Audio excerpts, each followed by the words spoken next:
So, the next stress measure that we consider is the second Piola-Kirchhoff stress tensor.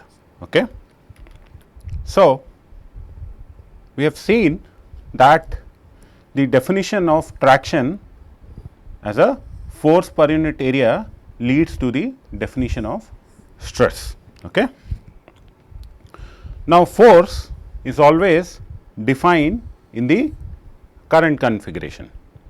However, the area can always be defined either in the current configuration or in the reference configuration. Okay.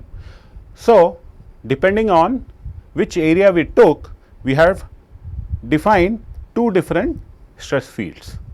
One of course was the Cauchy stress, which was defined as the mapping of a spatial normal vector n to the spatial traction vector dp. Okay.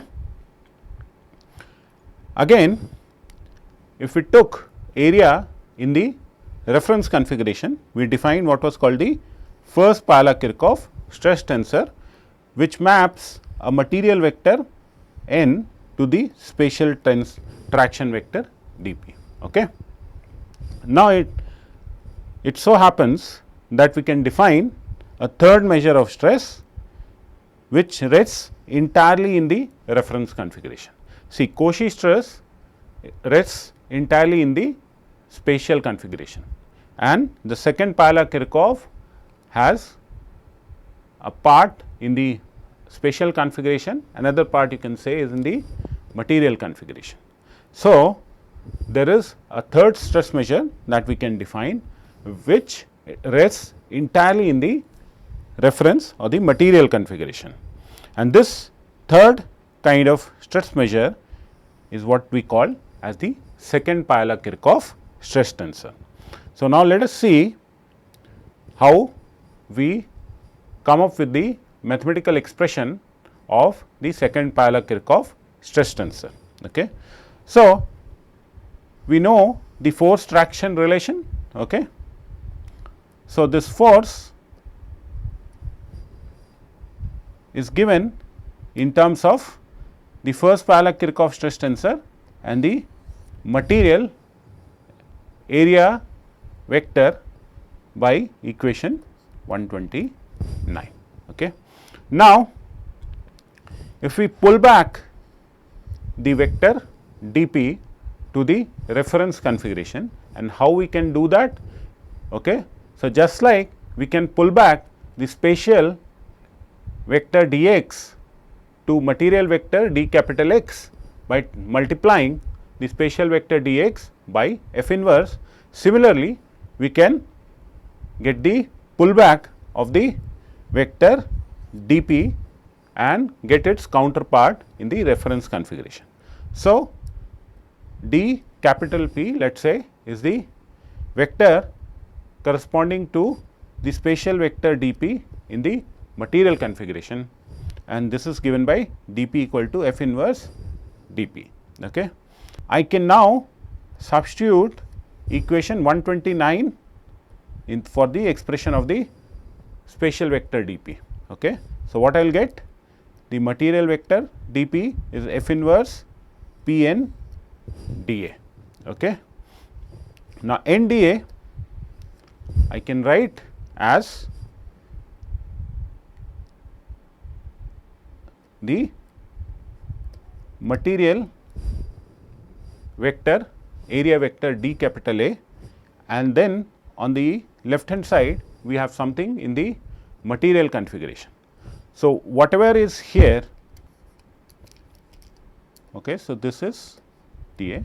So, whatever is this quantity is mapping the area vector dA in the reference configuration to the vector dp in the reference configuration.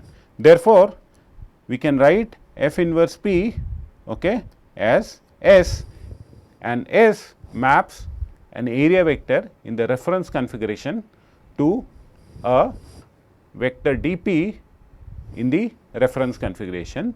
So, S is a second order tensor which is given by F inverse P. Okay.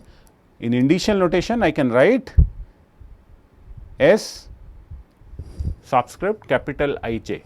Why capital Ij? Because S resides totally in the material configuration.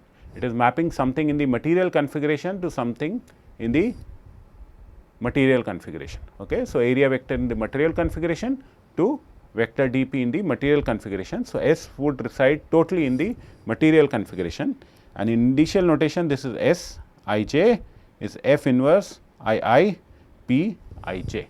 Okay. So, that is the, and you note here both P and F are the 2-point tensors. Okay. Now, we know that the relation between the first Pavlov-Kirchhoff stress tensor and the Cauchy stress tensor as J sigma F inverse transpose. Okay. So, I can substitute P in terms of the Cauchy stress in equation number 132 here, and then I can get the second Pavlov-Kirchhoff stress tensor. So, S is called the second Pavlov-Kirchhoff stress tensor in terms of the Cauchy stress tensor as following expression: S equal to J F inverse sigma F inverse transpose. Okay.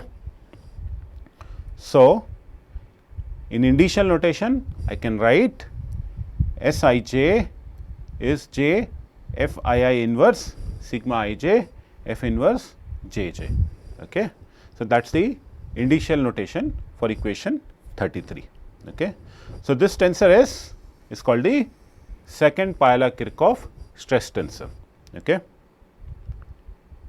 And you can show that S is a symmetric tensor. Okay. So, we can show, because S is given by J F inverse, okay, sigma F inverse transpose. So, if I take S transpose, I will get J F inverse sigma F inverse transpose, okay, which becomes J F inverse transpose sigma transpose F inverse transpose, which becomes J F inverse, and now because Cauchy stress is a symmetric tensor, sigma transpose is same as sigma, and then I get F inverse, and this expression over here is nothing but the expression for the second Pavlov-Kirchhoff stress tensor. So, this shows that S is a symmetric tensor and it resides completely in the material or the reference configuration. Okay. So, now we have three stress measures: the Cauchy stress measure, which resides totally in the spatial configuration; we have the second Pavlov-Kirchhoff stress tensor, which reside totally in the material configuration, and we have first Pavlov-Kirchhoff stress tensor, which resides somewhere in between. It connects the spatial and the material configurations. Okay. So, now it is worth to investigate the work conjugate strain measure corresponding to the second Pavlov-Kirchhoff stress tensor. Okay. So, let us start. First, we recall that the rate of deformation tensor D was nothing but the push forward of the material time derivative of the Green Lagrange strain tensor E. Okay. And how this push forward was carried out? It was carried out by pre-multiplying the material time derivative of Green Lagrange strain tensor by F inverse transpose and post multiplying it by F inverse. Okay. So, this is given in equation 135. Okay. So, the variation of the rate of deformation tensor D now becomes del D equal to F inverse transpose del E dot F inverse. Now, one thing you have to remember is that E, that is Green Lagrange strain tensor, is a symmetric tensor. Therefore, E dot and del E dot, they both are symmetric quantities. Okay. Now, let us derive what is the work conjugate strain tensor corresponding to the second Piola-Kirchhoff stress tensor. Okay. So, as usual we start with the internal virtual work expression, okay, and this is given by following expression. Okay. So, in the current configuration it is nothing but the integration of the double contraction of these Cauchy stress tensor with the rate of deformation tensor and then integrated over the current volume. Now, in this expression I can write dV as J dV 0. Okay. So, this relation we already know. Using this relation I can transform this integral from integral over the reference current configuration to integral over the reference configuration. Okay. And also from equation 136 I know that the variation of rate of deformation tensor is given by this quantity over here.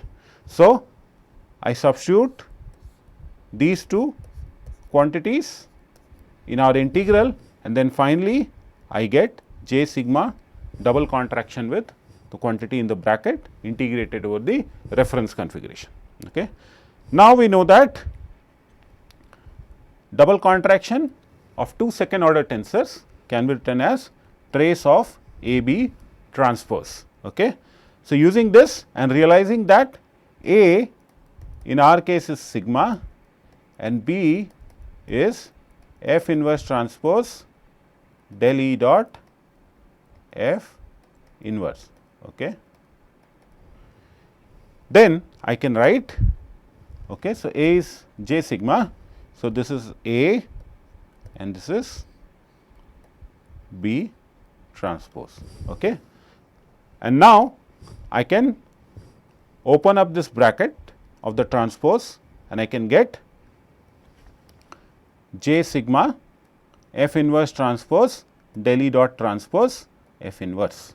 Okay. Now, this is what we have, okay. And then what I can do now is, again I know that trace of A B transpose is trace of A transpose B. So, this property we have already discussed when we are discussing the mathematical preliminaries, that particular section.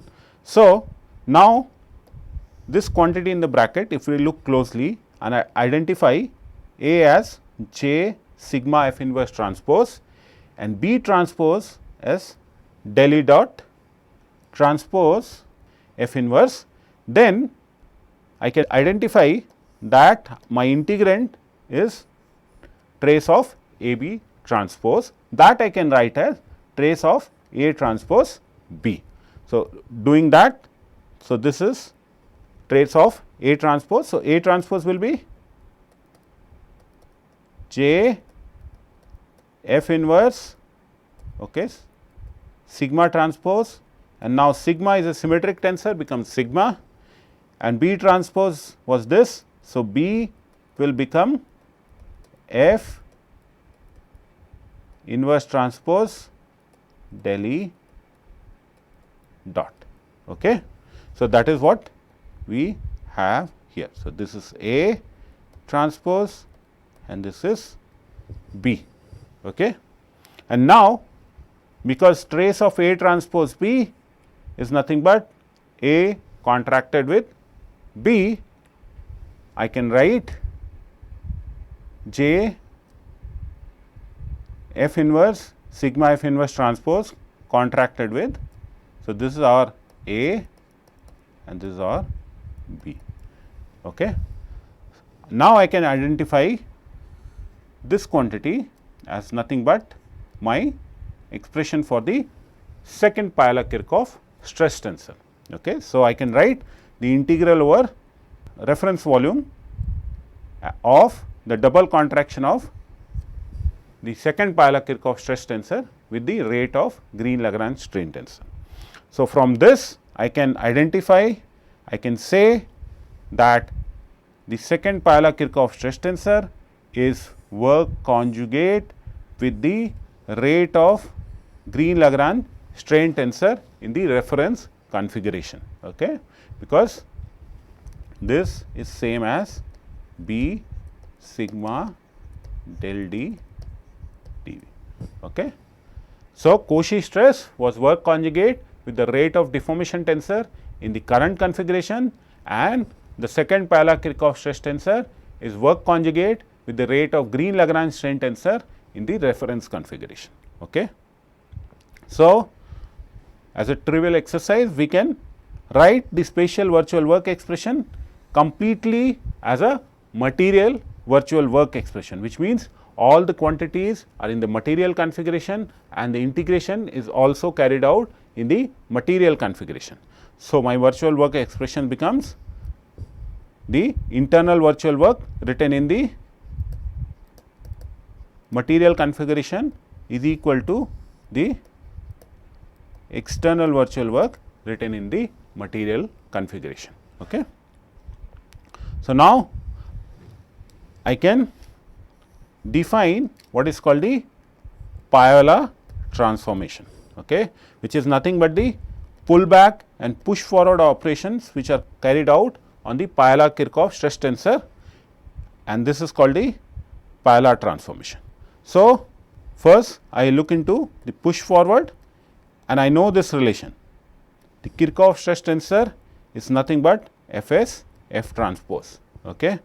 Therefore, because tau is J sigma, therefore, if I substitute J sigma here, I can write sigma as J inverse push forward of the second Piola-Kirchhoff stress tensor. Okay.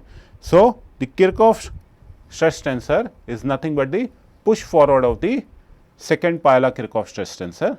Therefore, sigma is nothing but J inverse times the push forward of the second Piola-Kirchhoff stress tensor.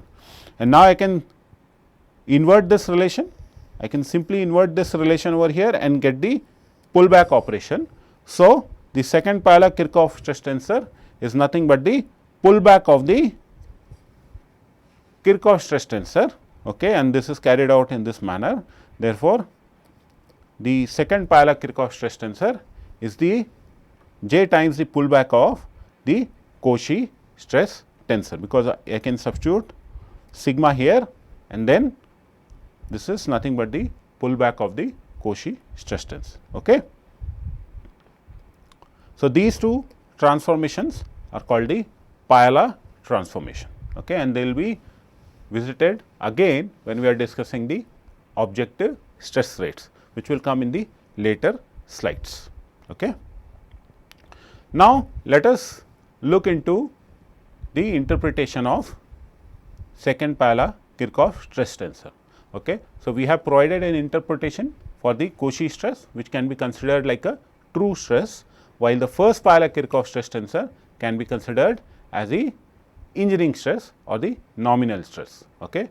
Now, let us see what is the interpretation of the second Piola-Kirchhoff stress tensor, and that can be obtained by studying the rigid body motion. Okay. So, if there is a rigid body motion, then we know that the deformation gradient tensor is nothing but the rotation, because the right stretch tensor u will be equal to 1, and by right polar decomposition, which is F equal to R u, u is 1, that is identity matrix. Therefore, the deformation gradient tensor F will be nothing but the rotation tensor R. Okay. And then the Jacobian will be 1, because under rigid body motion the volume does not change. So, Jacobian is 1.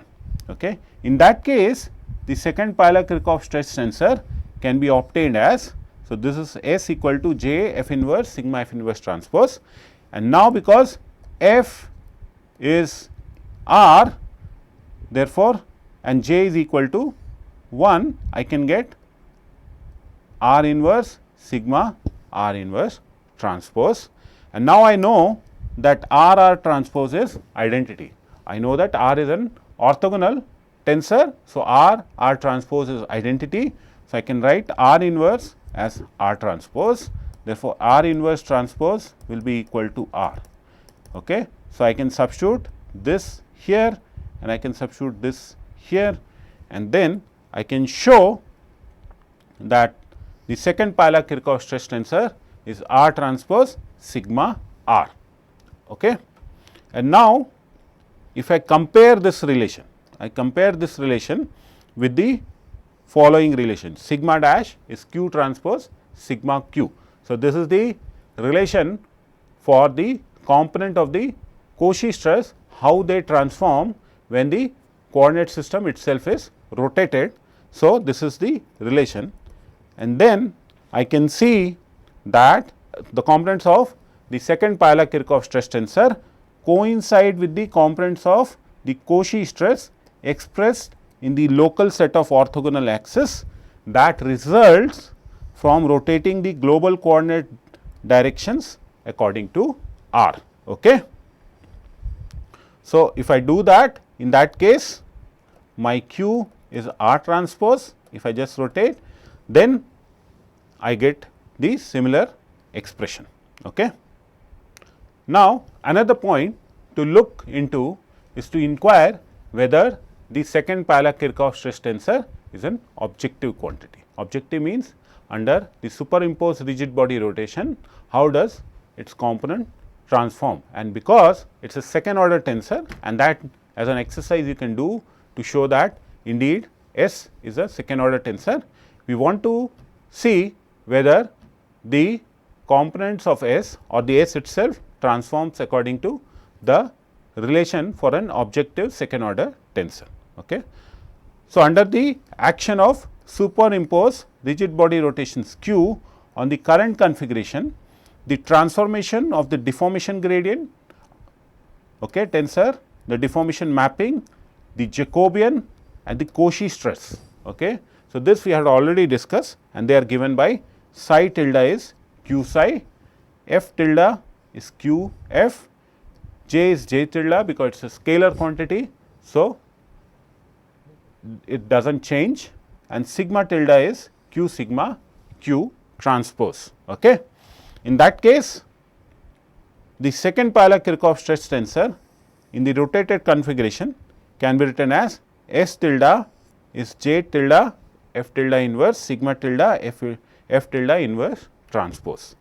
Now, I can substitute for F tilde here, sigma tilde from here and J tilde from here, and I can write S tilde is J times F inverse Q transpose, and then Q tilde is Q sigma Q transpose. So, this is sigma tilde, this relation over here is nothing but F tilde inverse, okay, because if you take F tilde inverse, it will be F inverse Q inverse, and because Q is orthogonal, it is equal to Q transpose.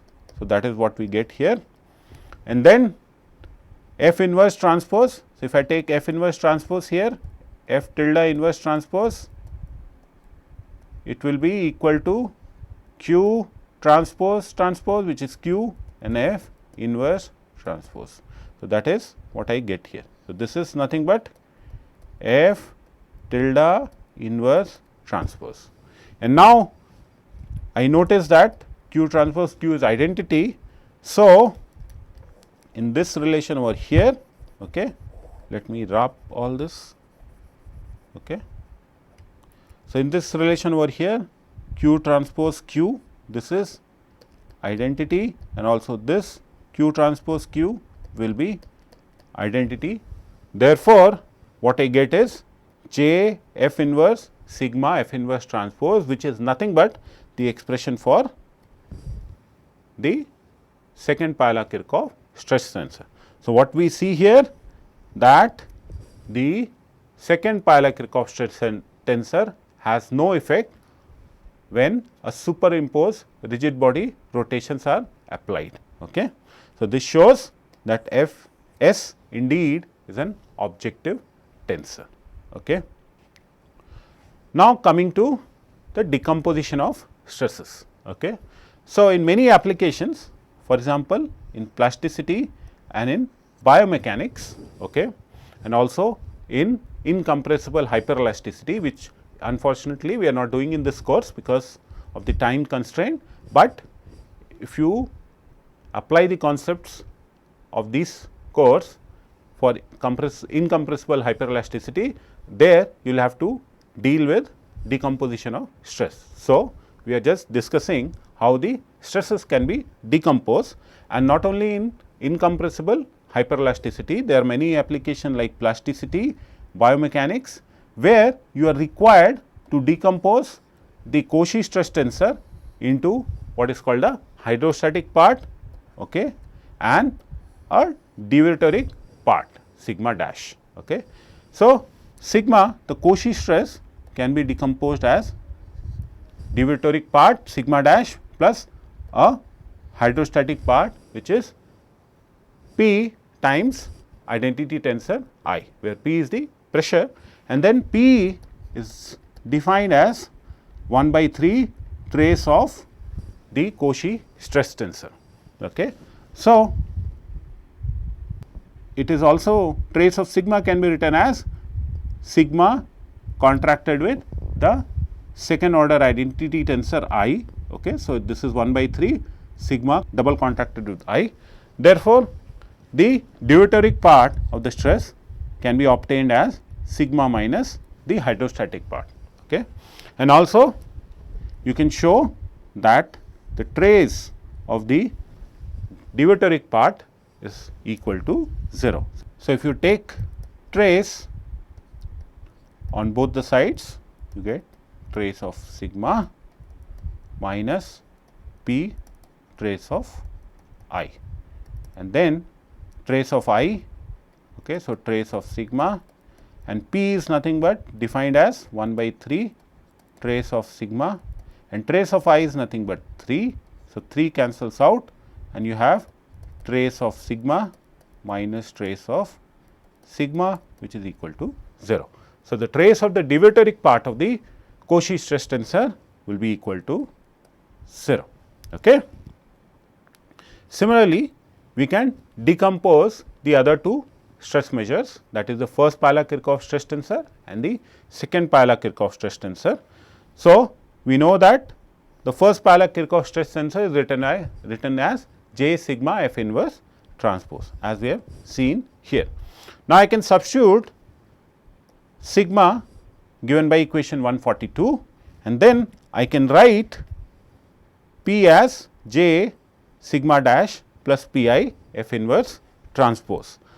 When I open up the bracket, the first term becomes J sigma dash F inverse transpose, and then the second term is P J F inverse transpose. Okay. I can write then the part which contains the divertoric part of the Cauchy stress as P dash, which is the divertoric part. I define that as a divertoric part of the first Palla-Kirchhoff stress tensor, P dash plus P J F inverse transpose. So, the first Palla-Kirchhoff stress tensor can be decomposed into what is called a divertoric part and a volumetric part, okay, where P dash is the divertoric part is J sigma dash F inverse transpose. Okay.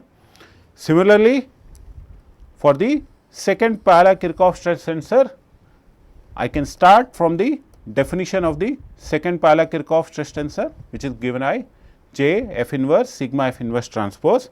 I can substitute the decomposition of the Cauchy stress tensor as sigma dash plus P I, and I can open up the bracket. Okay. I can open up the bracket and I can write J F inverse sigma dash and F inverse transpose plus P J F inverse transpose.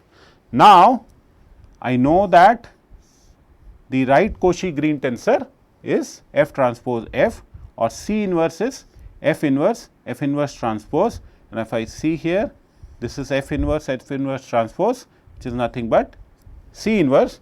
So, I can write okay, S as okay. So, this should not be here. Okay.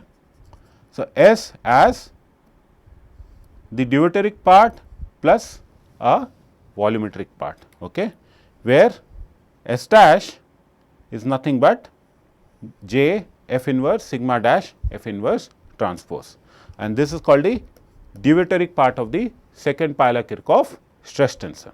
Okay. So, these tensors P dash and S dash are called the true deuteric components of P and S. Okay. However, unlike we have seen that the trace of the deuteric part of the Cauchy stress was equal to 0, the trace of the deuteric part of the first Euler-Kirchhoff stress tensor and the second Euler-Kirchhoff stress tensor are not equal to 0. Okay. So, this is one difference with the Cauchy stress. Okay. But if I take the double contraction of the deuteric part of the first Euler-Kirchhoff stress tensor, which is P dash, with the deformation gradient tensor F, I can write J sigma dash F inverse transpose double contracted with F. Okay. And now, A contracted with B is nothing but trace of A B transpose, okay, trace of A B transpose, and this is my A and this is my B. So, this is A into B transpose. Okay. Now, I can concentrate now on these two expressions, and I can take the transpose outside and I can write J sigma dash F F inverse transpose. Now, F F inverse is nothing but identity, and therefore, J sigma dash identity, which becomes J sigma dash. Okay. So, I get trace of J sigma dash, which is nothing but J times of trace of sigma dash, and now trace of sigma dash, which is trace of the deuteric part of the Cauchy stress tensor, is equal to 0. So, J into 0, and this gives me the double contraction of the deuteric part of the first Euler-Kirchhoff stress tensor with the deformation gradient tensor is equal to 0. Okay.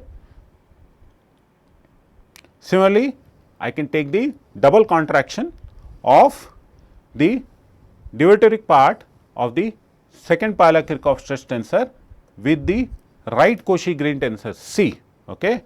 So, if I take this, okay, I get J F inverse sigma dash F inverse transpose contracted with C. Okay. And now, because this is A and this is B, so A contracted with B is nothing but trace of A transpose B. I can write this as J trace of A transpose, and this is B. Okay. So, this completely is A transpose B. So, I can open up this bracket, take the transpose, I get F inverse sigma dash transpose F inverse transpose F transpose F. So, F inverse transpose F transpose is nothing but identity, and now I get J trace of F inverse sigma dash transpose F. Okay. Now, if I realize that,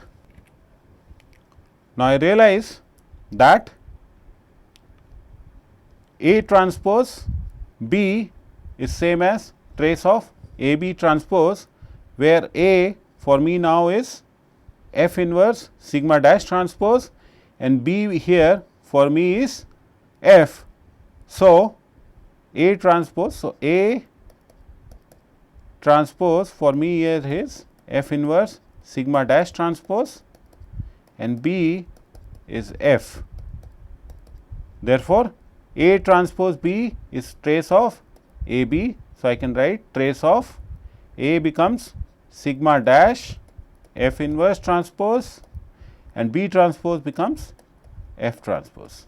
Okay. So, I get sigma dash F inverse transpose F transpose, and we have already shown that F inverse transpose is nothing but identity, and this gives us J trace of sigma dash.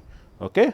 And now, trace of the diviteric part of the Cauchy stress tensor is 0. Therefore, we have shown now that the double contraction of the diviteric part of the second Piola-Kirchhoff stress tensor, which is S dash, with the right Cauchy Green tensor C gives us 0.